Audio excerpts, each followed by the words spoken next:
warahmatullahi wabarakatuh.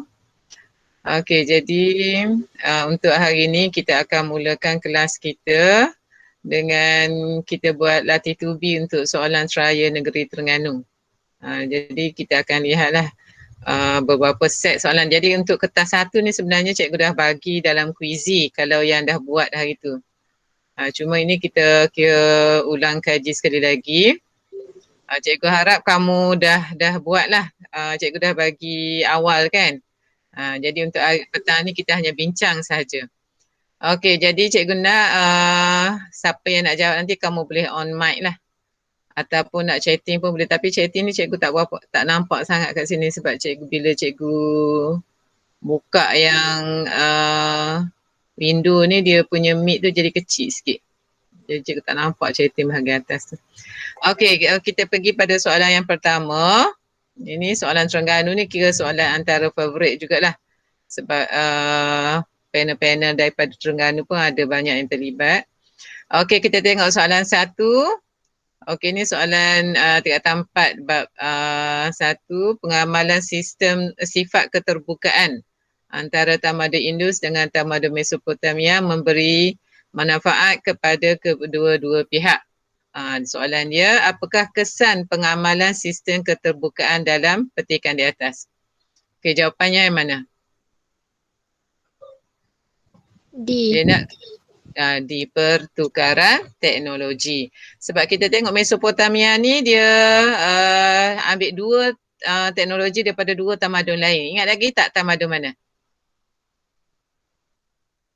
Wang Ho. Huang Ho.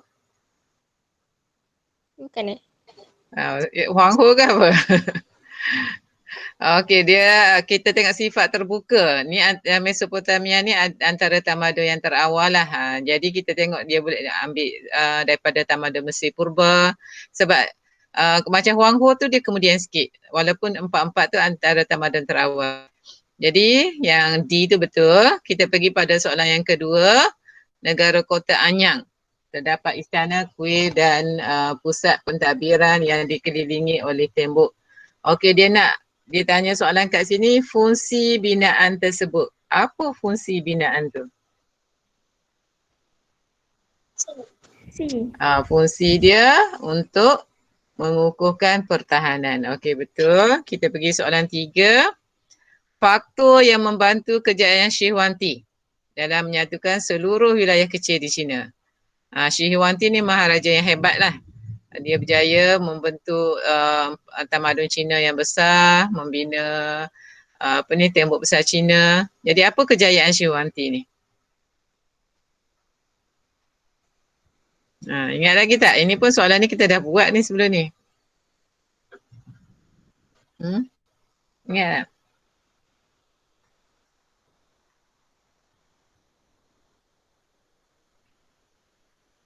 Okey, ada siapa nak cuba?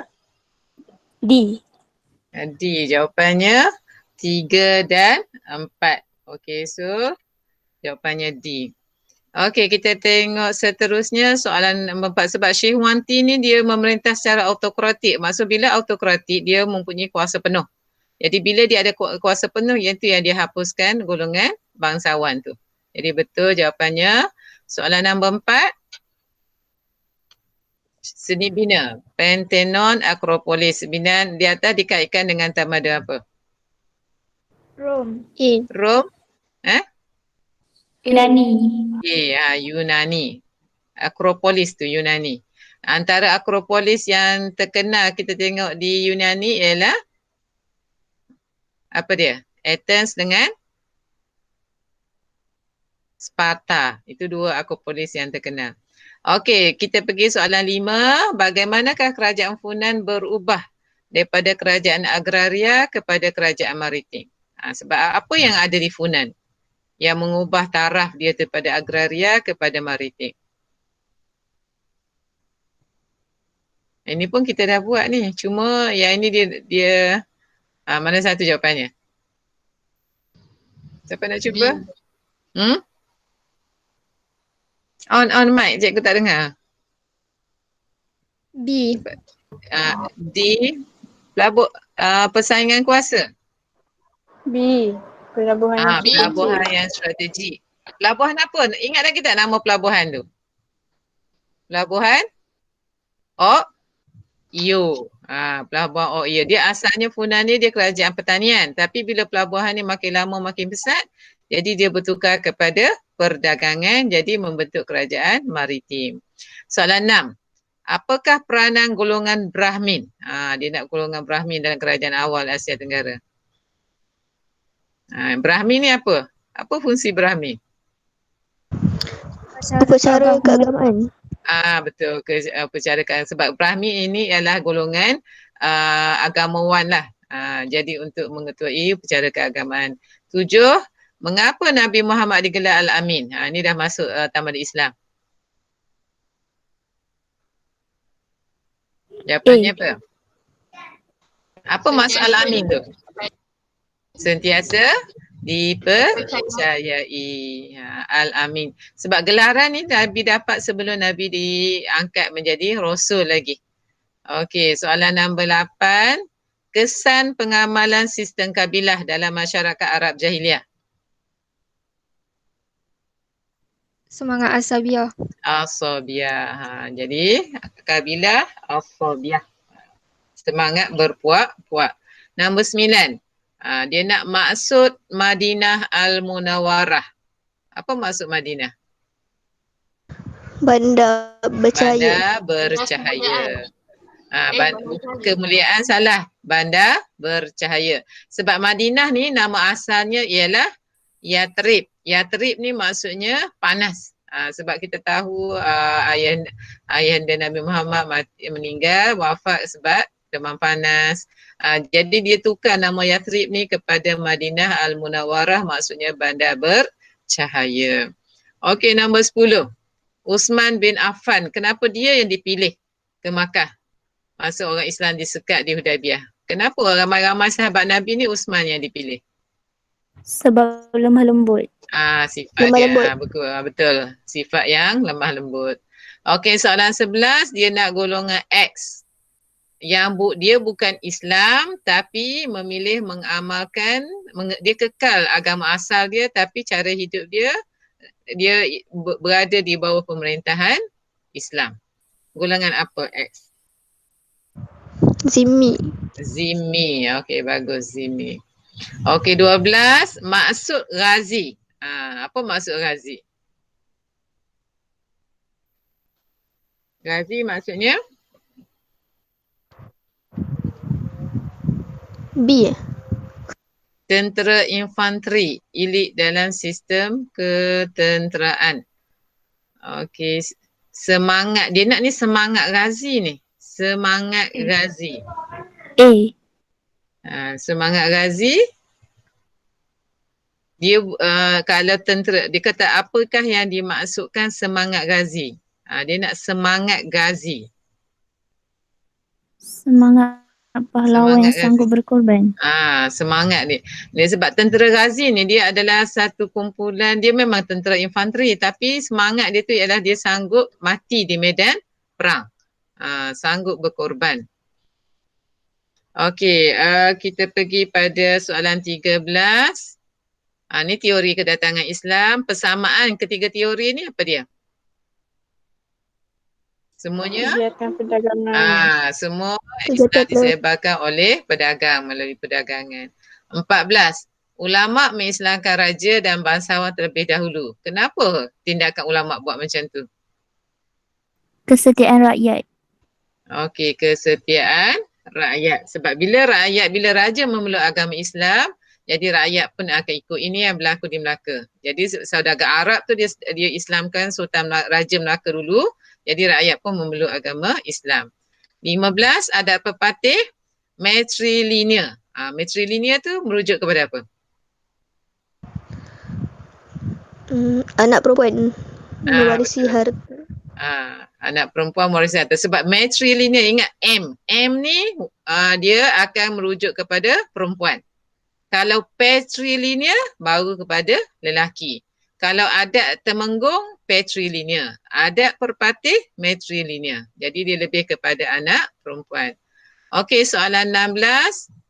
Mengapakah institusi Baitul Mal diperkenalkan? Menguruskan harta kerajaan. Menguruskan harta kerajaan, betul.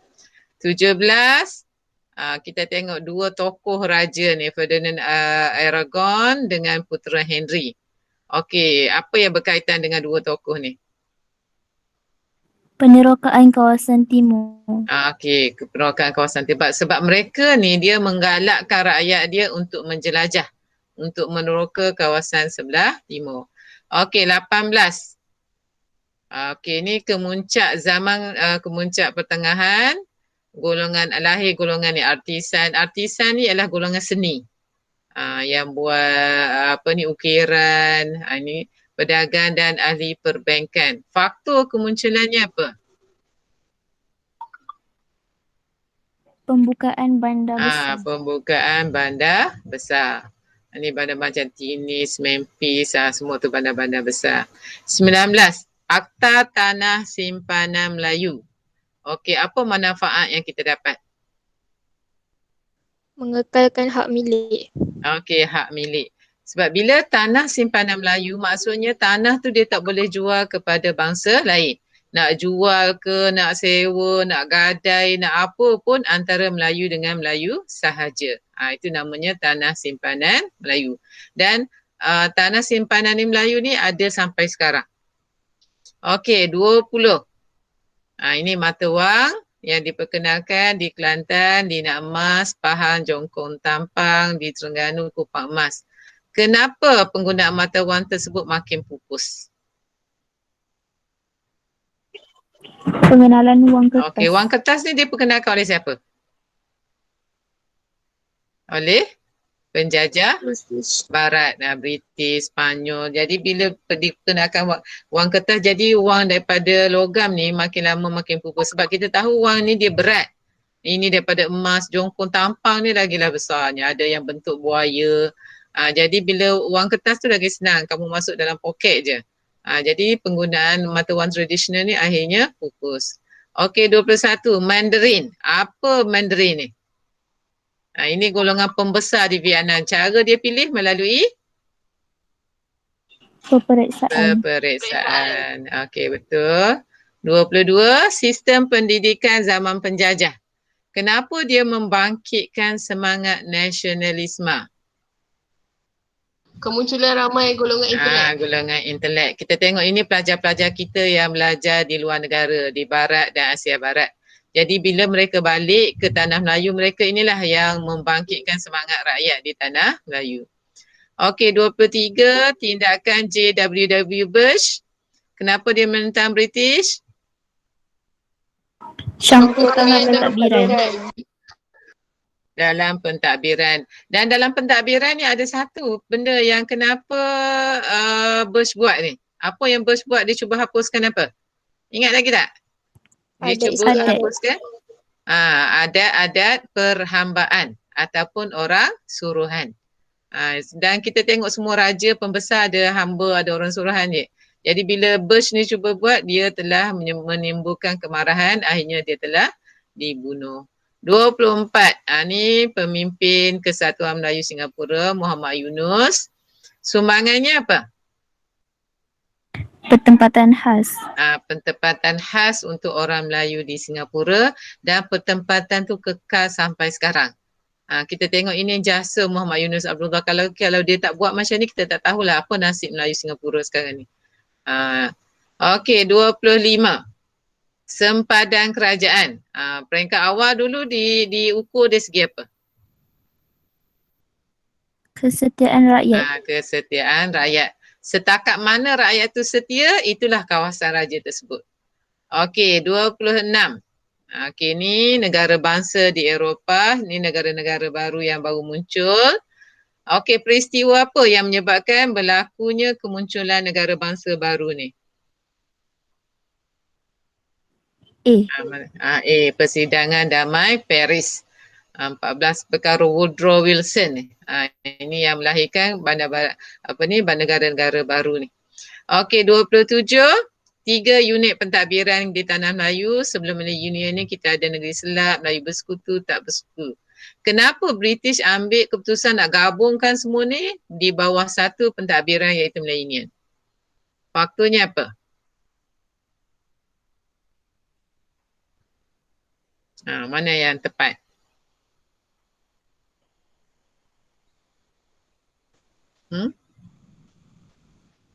Kenapa dia gabungkan?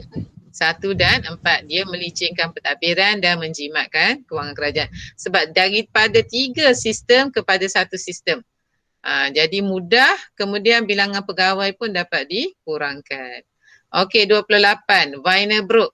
Ni di Sarawak. Kenapa diserahkan? Kenapa penyerahan Sarawak kepada British itu ditentang? A. Kalau ikut Perlembagaan 1941, ini perlembagaan bertulis ni.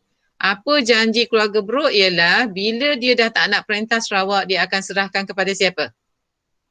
Kepada rakyat tempatan. Itu dalam Perlembagaan 1941.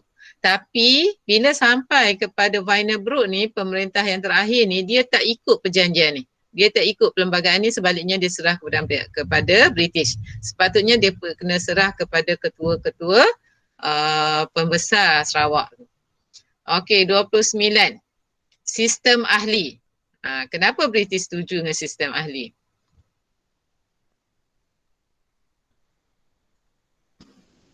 Kenapa? D. Untuk pendedahan kerajaan sendiri dan untuk kurangkan tekanan PKM. Sistem ahli ni yang sistem yang melatih orang Melayu untuk memerintah. Jadi British ajar kita memerintah cara dia lah. Okey, 30. Tengku kerjasama UMNO MCA dalam pilihan raya Majlis Bandaran. Okey, bagaimana Tengku buat kerjasama tu? Konvensyen Kebangsaan. Konvensyen Kebangsaan 30B. Jadi Konvensyen Kebangsaan ni, inilah lahirnya parti apa masa ni lahir? Ingat lagi parti apa yang lahir UMNO plus MCA? Parti? Tak ingat dah. Parti Perikatan. Ni perikatan yang pertama. Tahun 55 barulah MIC masuk. MIC tu masuk dia bila majlis pilihan raya peringkat umum, peringkat kebangsaan. Okey, tahun 65. Jeneral Suharto dia gulingkan Soekarno. Kesannya apa? Dasar konfrontasi tamat. Dasar konfrontasi tamat. Sebab kita tengok Soekarno ni lah yang menentang, yang tak setuju dengan perubahan Malaysia. Jadi bila Suharto naik, dasar dia lain. Dasar dia berbaik-baik dengan Malaysia. Okey, 32. Ni perkembangan politik di Singapura. Berlaku satu peristiwa Barisan Sosialis memenangi pilihan raya di bandar Hong Lim, Singapura.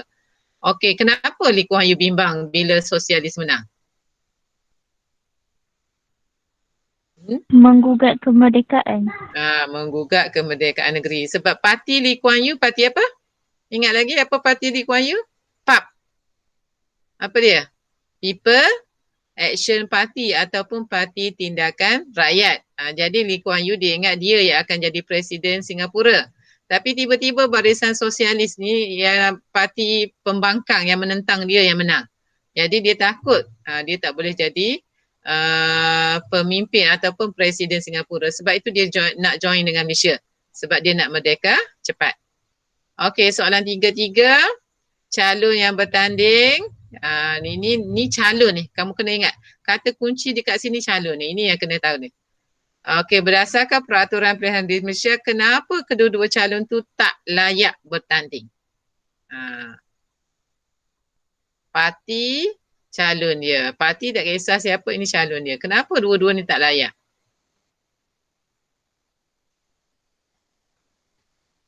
Kenapa dia tak layak? Cikgu, dia tulis layak.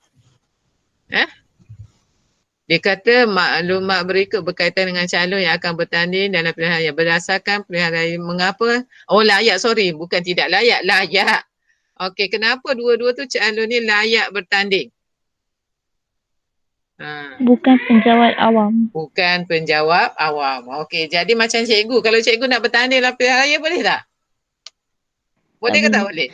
Tak boleh. Tak boleh sebab cikgu adalah penjawab awam. Jadi siapa-siapa yang nak bertanding, dia mesti letak jawatan dulu. Ingat lagi tak fikir stam kamu yang lama, Ustaz Yusmi? Ingat. Dia kan masuk calon kan?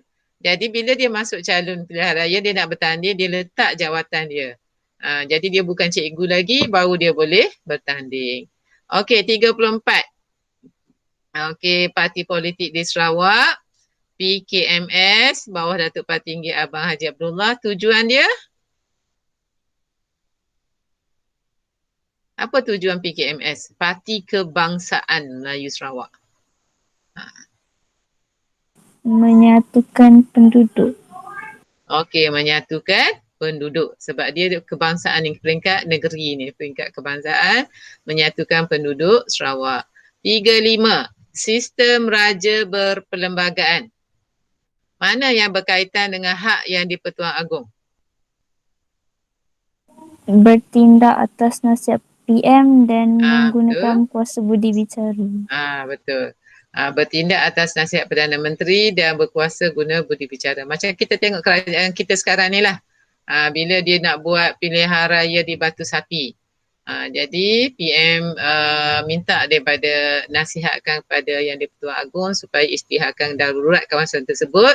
Jadi pilihan raya di Batu Sapi tu tak akan dilaksanakan lah. Sebab kita ambil iktibar daripada pilihan raya Sabah yang dia buat hari tu menyebabkan kes COVID ni naik. Jadi sepatutnya ada satu lagi pilihan raya. Tapi atas nasihat PM, jadi Agong isytiharkan kawasan tu darurat.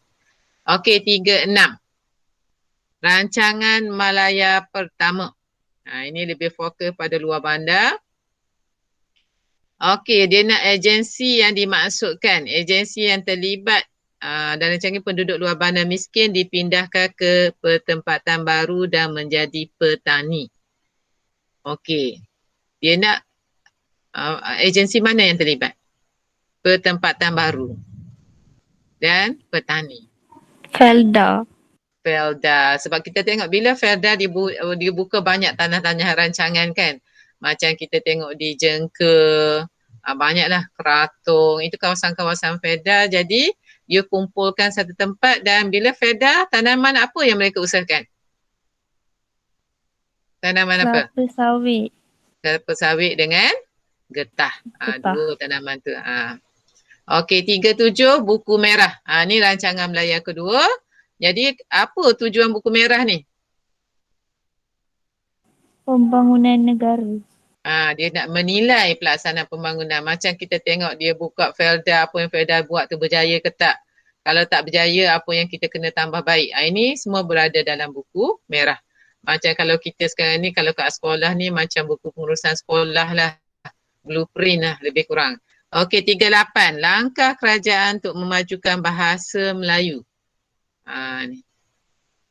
Kalau kamu ingat yang cikgu ajar dalam kelas, dua masuk. Apa yang cikgu ajar itu? 2M tu, 2 masuk. UKM tu. Apa langkah untuk memajukan bahasa Melayu?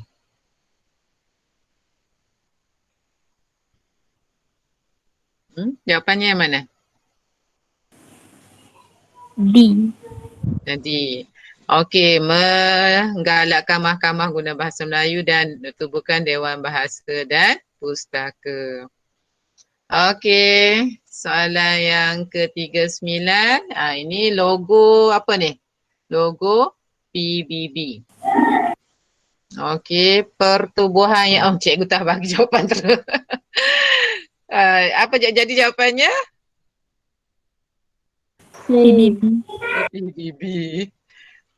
Okey, ni logo PBB ni ada apa ni gambar padi. Okey, macam globe tengah tu.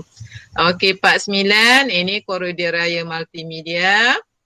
Tujuan koridor raya multimedia ni untuk apa? Untuk masyarakat bermaklumat. Masyarakat bermaklumat. Macam kita ni daripada KLCC sampai ke LIA lah jaluran dia tu. Jadi kita termasuk dalam jaluran tu. Jadi kita sebab itu kita dari segi kemudahan internet dan banyaklah yang kerajaan sediakan. Okey, so kita habis untuk soalan. objektif. Okey, kita masuk kepada soalan struktur. Cikgu cadang kita buat struktur je pagi ni untuk petang ni. Okey, dah buat ke belum? Ada yang dah buat ke? Sikit. Okey, tak apalah, kita bincang sama-sama. Okey, kamu tengok untuk soalan struktur ni. Soalan yang pertama tentang tamadun Huang Ho. Okey, siapa nak cuba? Soalan tamadun Huang Ho. Kalau kamu ingat, cikgu dah pernah masukkan dalam grup Telegram ni. Okey. Cikgu masuk dengan skema dia sekali. Okey, jadi untuk tamadun Huang Ho ni yang paling atas ialah raja, bawahnya golongan bangsawan, kemudian kita ada golongan X dan bawahnya hamba. Jadi X tu mewakili golongan apa? Siapa nak cuba? Petani dengan artisan. Okey, betul. Petani, artisan. Kamu tengok gambar ni pun boleh tahu dah. Ni petani, ni petani. Artisannya ni yang buat arca ni. Kemudian termasuklah golongan pedagang sekali. Jadi X tu dia nak dua sahaja, petani, artisan, ataupun kamu boleh tambah satu lagi pedagang. Okey, soalan B. Soalan B dia tanya jawapan untuk 1A. Ini biasa soalan trend soalan sekarang ni dia akan kaitkan dengan soalan sebelum. Berdasarkan jawapan 1A, nyatakan peranan golongan X. Jadi kamu kena nyatakan golongan petani dengan artisan tadi. Jadi petani apa tugas petani?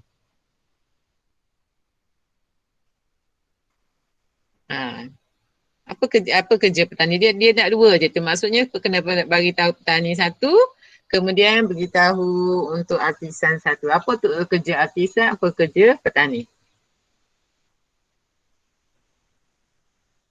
Petani membekalkan keperluan kepada golongan atasan. Okey, betul. Maksudnya keperluan apa? Bekalan? Makanan. Makanan. Bagus. Okey, artisan? Mencipta pelbagai barangan tembaga. Barangan tembaga, peralatan, okey, gangsa, okey, boleh terima. Okey, soalan C. Bagaimanakah golongan bangsawan, pembesar dan pegawai kerajaan dalam tamadun Huang Ho memberi sumbangan? Ni dia tanya peranan bangsawan pula. Sumbangan bagi memastikan kemakmuran tamadun berterusan. Apa dia? Memberi bantuan tentera. Bantuan ketenteraan. Okey, satu lagi. Ini ada dua. Memungut cukai. Memungut cukai, boleh. Dan kita tahu golongan bangsawan juga dia adalah golongan yang membantu raja dalam pentadbiran. Tambahlah satu lagi. Kalau soalan minta dua markah ni, dua isi, dia bagi tiga isi. Soalan D. Soalan D dia masuk kebat sikit. Mengapakah masyarakat dalam tamadun awal perlu mempunyai susun lapis yang teratur? Susun lapis masyarakat yang teratur. Kenapa kita kena ada raja, pembesar, kena ada petani, hamba? Untuk apa? Memudahkan pengurusan pekerjaan. Okey, boleh. Satu lagi?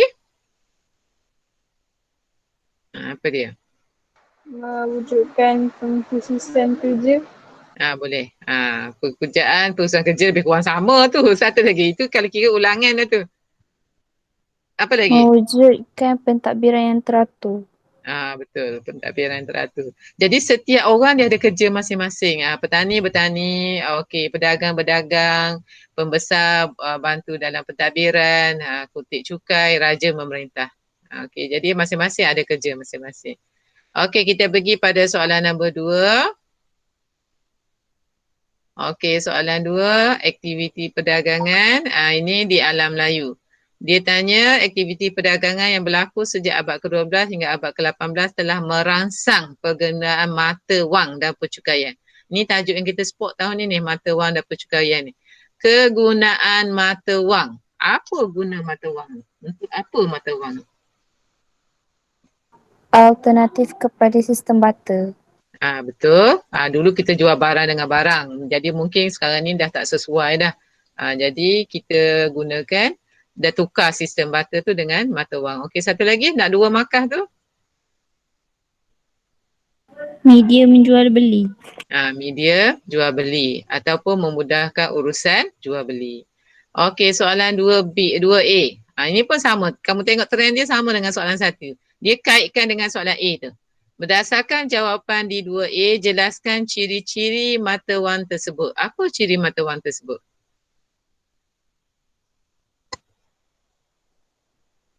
Diperbuat daripada timah atau emas. Okey. So cara jawapan kamu kamu kena ambil kepala ayat ni. Ciri-ciri mata wang tersebut ialah diperbuat daripada timah atau emas. Itu isi yang pertama. Isi yang kedua? Siapa nak sambung? Macam mana dengan rupa bentuk dia? Berbentuk bulat. Okey, ayat apa pangkal ayat tu kalau kamu tulis berbentuk bulat sahaja kamu dapat setengah markah. Jadi kita ayat yang pertama tadi kita dah ada kepala ayat. Ciri-ciri mata wang tersebut ialah dibuat daripada emas atau timah. Okey, nokta. Ayat yang kedua kita kena letak apa? Memula tu? Penanda? Penanda wacana. So penanda. Okey, so jawapannya macam mana? Cuba ulang lagi yang tadi. Seterusnya. Seterusnya mata wang tersebut berbentuk bulat. Okey, bagus. Seterusnya mata wang tersebut berbentuk bulat. Okey, 2. Isi yang ketiga? Selain itu, terdapat nama sultan pada mata wang tersebut. Okey, bagus. Itu isi yang ketiga. Isi yang keempat? Cepat isi kau. Nak bagi contoh pun boleh. Siapa nak cuba? Isi yang keempat. Timah, emas, bulat. Okey, ada nama pemerintah. Lagi apa lagi yang ada? Beratnya 1 kati 8 tahil. Kamu tulis contohnya mempunyai berat 1 kati 8 tahil. Okey, boleh. Ataupun kalau nak nama mata wang tu. Apa nama mata wang tu? Contohnya nama apa? Kijang. Kijang. Kalau Kijang di negeri mana? Kelantan. Itu lambang negeri mana? Kelantan. Kelantan. Jadi bagi contohnya ialah mata wang Kijang di Kelantan. So dapat 4 markah. Jadi mesti ada perkataan contoh misalnya seperti macam tu. Sebab kalau kamu buat mata wang Kijang di Kelantan macam tu je tak. Depan tu kamu hanya dapat setengah markah. Dia mesti ada kepala ayat, mesti ada penanda wacana, mesti ada kata hubung. Okey, kita pergi soalan C pula. Hasil cukai merupakan sumber terpenting bagi kebanyakan negara termasuk Malaysia bagi membiayai pembangunan negara. Buktikan kebenaran pernyataan tersebut. Ini soalan kebat ni. Yang menunjukkan cukai tu kita gunakan untuk pembangunan. Okey, siapa nak cuba? Ambil kepala ayat dulu.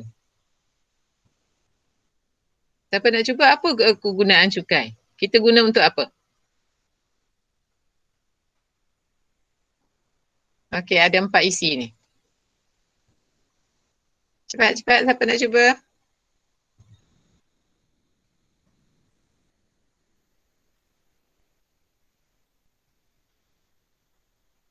Senyap tadi. Kenapa senyap ni? Hasil cukai merupakan sumber terpenting negara termasuk Malaysia bagi kegunaan pembangunan negara. Contohnya, kerajaan membelanjakan untuk apa? Untuk kemudahan infrastruktur seperti hospital. Okey, seperti hospital. Kat situ dah dapat 2 markah. Seterusnya? Untuk apa lagi? Tadi untuk infrastruktur. Cepat-cepat. Seterusnya, cukai digunakan untuk meringankan beban hidup rakyat. beban hidup rakyat. Contohnya kita boleh bagi yang sekarang ni.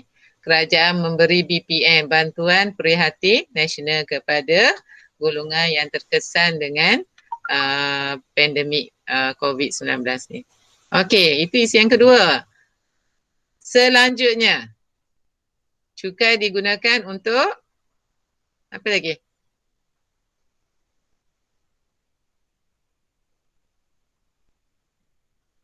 Okey, cepat lagi 2 isi.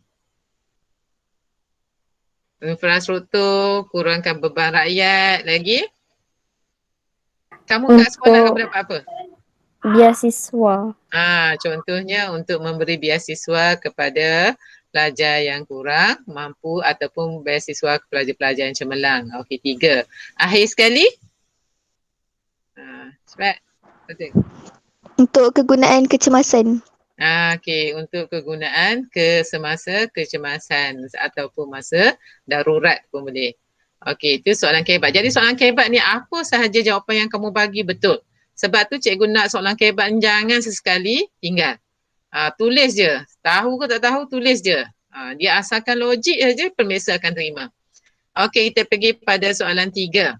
Soalan 3, kita masuk tingkatan 5. Apabila imperialis barat berjaya menguasai Asia Tenggara, sistem birokrasi barat telah diperkenalkan bagi menggantikan pemerintahan tradisional. Dia nak nyatakan ciri-ciri umum sistem birokrasi di Asia Tenggara. Ada 5 ciri umum ni. Dia nak 2 je kat sini. Jadi kamu mulakan jawapan kamu sebab dia tak ada roman. Kalau tak ada roman, mesti dalam bentuk esei. Ciri-ciri umum sistem birokrasi di Asia Tenggara ialah, okey, siapa nak cuba? Pelantikan pegawai barat sebagai ketua biro. Okey, bagus. Seterusnya, Penubuhan kerajaan pusat. okey, berikutnya,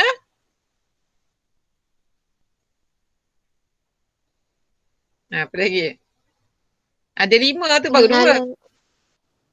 Pengenalan undang-undang barat. Okey, cukuplah kita ambil 3. Okey, B. Kedatangan imperialis barat telah melaksanakan banyak perubahan khususnya dalam pentadbiran di tanah Melayu. Dia tanya perubahan. Jelaskan perubahan tersebut. Jadi ayat kamu kena ambil daripada sini. Perubahan dalam pentadbiran di tanah Melayu ialah, okey, apa dia? Apa perubahan yang ini dia nak di negara kita, di tanah Melayu? Apa yang telah diubah? Apa yang British, kalau barat kat sini British lah, kalau yang lama memerintah kita. Apa yang British buat di tanah Melayu? Okay, Negeri cuba. Melaka, Pulau Pinang dan Singapura digabungkan menjadi negeri-negeri selat. Okey, betul, bagus. Jadi perubahan yang dalam pentadbiran di tanah Melayu ialah 3 negeri itu digabungkan jadi negeri selat. Okey, berikutnya. Itu yang pertama. Berikutnya penghapusan sistem pembesar perlipatan. Okey. Seterusnya.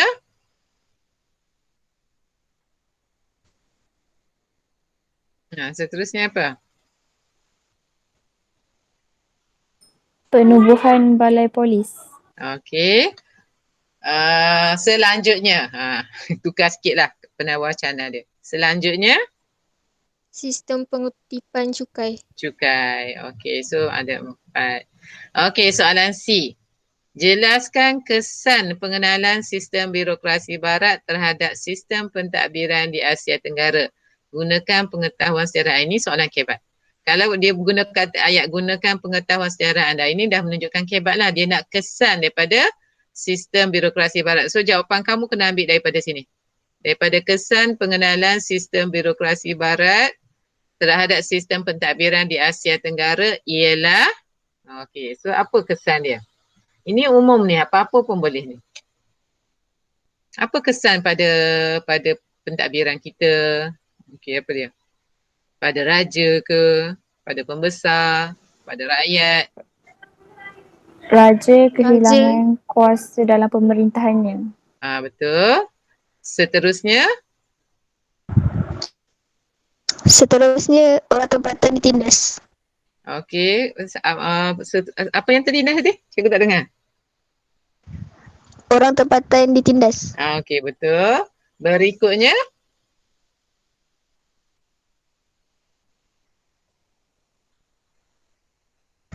Berikutnya pentadbiran dikuasai oleh British.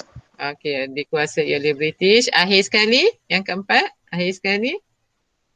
Kamu boleh ambil ciri-ciri Kemerosotan. tadi. Ha? Kemerosotan pengaruh pembesar tempatan. Okey, kemerosatan pengaruh pembesar. Kalau kamu tulis yang 5 ciri atas tadi pun boleh. Itu sebenarnya ciri birokrasi barat itulah yang memberi kesan kepada pentadbiran di tanah Melayu. Jadi kita tak ada kuasa dah. Semua dikuasai oleh barat. Okey, soalan yang terakhir. Okey, Raja 1 menunjukkan struktur badan perundangan di negara kita. Okey, badan perundangan ada 2, Dewan Rakyat, Dewan Negara. Jadi peranan badan perundangan. Dia nak 2 markah sahaja. Apa peranan badan perundangan tu? Maksudnya peranan dua-dua tu lah. Dewan Rakyat, Dewan Negara. Apa peranan dia? Jadi jawapan kamu peranan badan perundangan ialah apa? Menggubal undang-undang.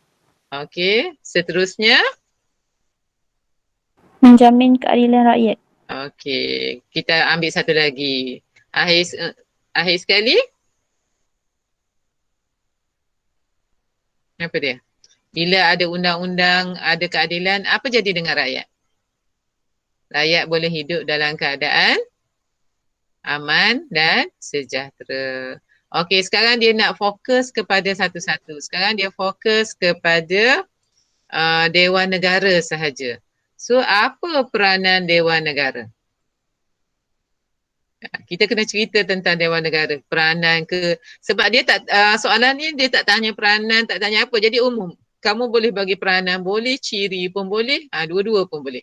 Jadi Dewan Negara merupakan Dewan apa? Negara dikenali sebagai Dewan Senat. Okey, betul. Satu lagi, apa lagi ciri Dewan Negara? Ahlinya digelar senator. Betul. Bagus. 2. Okey, Dewan Rakyat?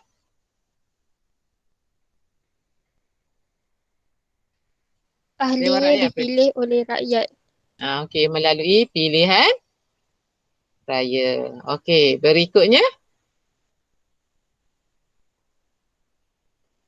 Berikutnya, Dewan Rakyat mempunyai 219 ahli. Okey, 219 ahli. Jadi ahli ni sebenarnya dia tak tetap lah. Dia boleh berubah ikut pilihan raya. Kalau diubah kawasan pilihan raya, bilangan ahli pun akan berubah. Kalau kita tengok perbezaannya, Dewan Negara ni tempoh masa dia berapa tahun? Dewan Negara. 3. 3 tahun. Dewan Rakyat? 5. 5 tahun. Itu pun kamu boleh hitung. Kalau kita tengok kalau Dewan Negara dia panggil senator. Kalau Dewan Rakyat ni yang wakil rakyat tu. Kalau Dewan Negara melalui pilihan raya ke tak? Ada pilihan raya tak untuk Dewan Negara? Tak ada. Dewan Rakyat ada pilihan raya. Macam kalau macam Dewan Negara, senator tu dia boleh juga daripada kaki tangan kerajaan. Orang-orang yang berkhidmat cemerlang boleh dilantik jadi Dewan Negara. Macam kita tengok Dr. Zulkifli tu kan. Dia masuk bertanding tak? Dr. Zul? Tak. Dia tak bertanding tapi sebab jasa dia banyak dalam bidang keagamaan, dia jadi mufti Kuala Lumpur tu, jadi daripada sumbangan dia tu dia telah dilantik jadi ahli Dewan Negara. Bila dia dilantik jadi ahli Dewan Negara, dia layak dilantik menjadi menteri. Sebab itu dia dilantik sebagai Menteri Agama. Okey, soalan C, soalan kebat. Bagaimanakah usaha untuk meningkatkan kecekapan sistem pentadbiran di Malaysia? Ini umum ni. Macam mana kita nak pentadbiran kita cekap, lancar, licin? Apa yang kita kena buat? Memastikan tiada rasuah dalam pentadbiran. Jadi kamu ke start ayat kamu dengan usaha ni. Usaha untuk meningkatkan kecekapan sistem pentadbiran di Malaysia ialah dengan memastikan tiada rasuah di kalangan pemimpin. Itu isi yang pertama. Berikutnya, Mengadakan pilihan raya supaya dapat memilih pemimpin yang berwibawa. Bagus. Yang kedua. Seterusnya.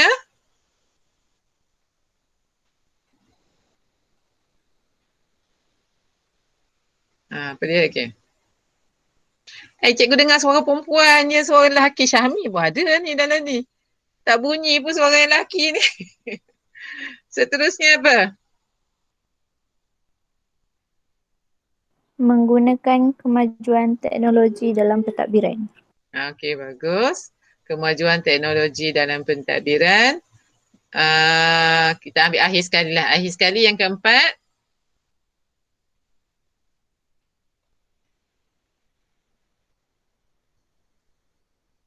Satu lagi.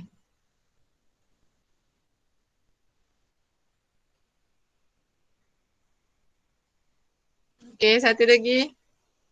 Apa lagi? Ini umum ni apa-apa saja boleh.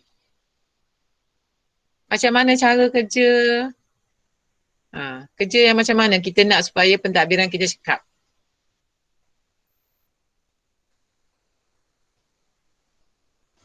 Membuat kerja secara berpasukan. Okey, bagus. Akhirnya melakukan kerja secara berpasukan. So, kita dah dapat markah penuh 4 markah. Okey, cuma cikgu nak ingatkan untuk soalan struktur pun, walaupun dia bukan soalan esei, bila dia tak ada roman macam ni, dia bagi baris kosong macam ni, kena jawab dalam bentuk esei. Esei pendek.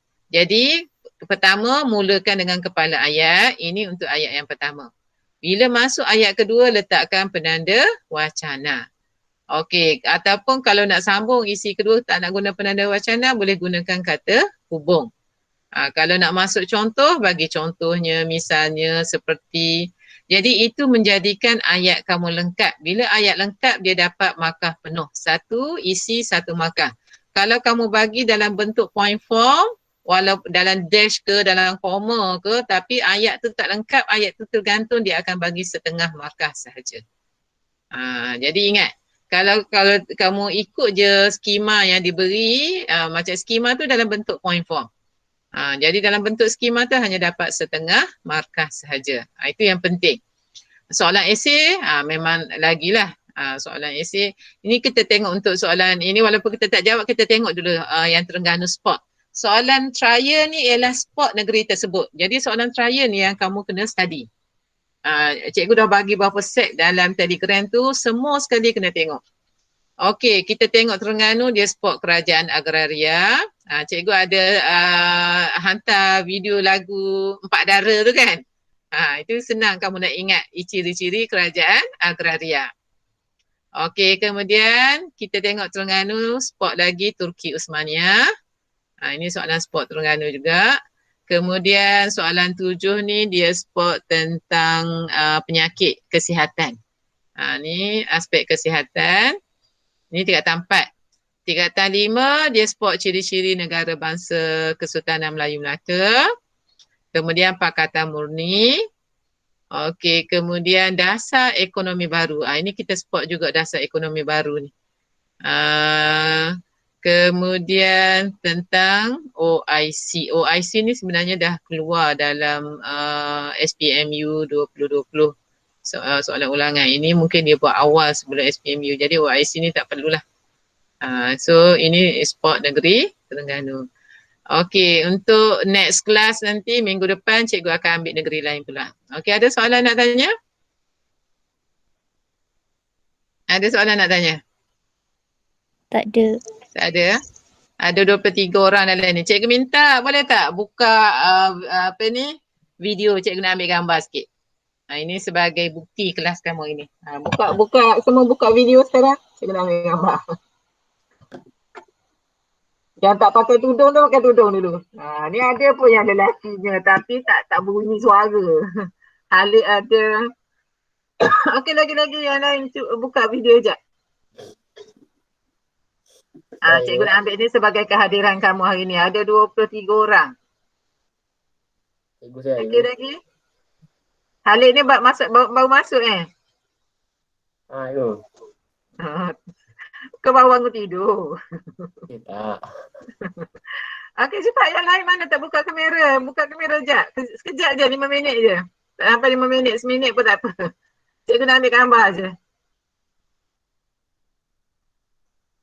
Dengar ke tak ni? Okey, seorang dah. Naisah lagi? Umur Naisah ni dah left dah. Lagi-lagi. Okey, cepat lagi. Mana lagi? Semua tak nak buka kamera, semua pemalu ni. Faiza, Rabiatu, Aina, Aisyah, Najiha, Aiman, Hasya, Aisyah Mila, Safia. Lagi-lagi. Okey, cepat. Sarah, Hana, Nabila, Safia. Aiman tutup balik dah.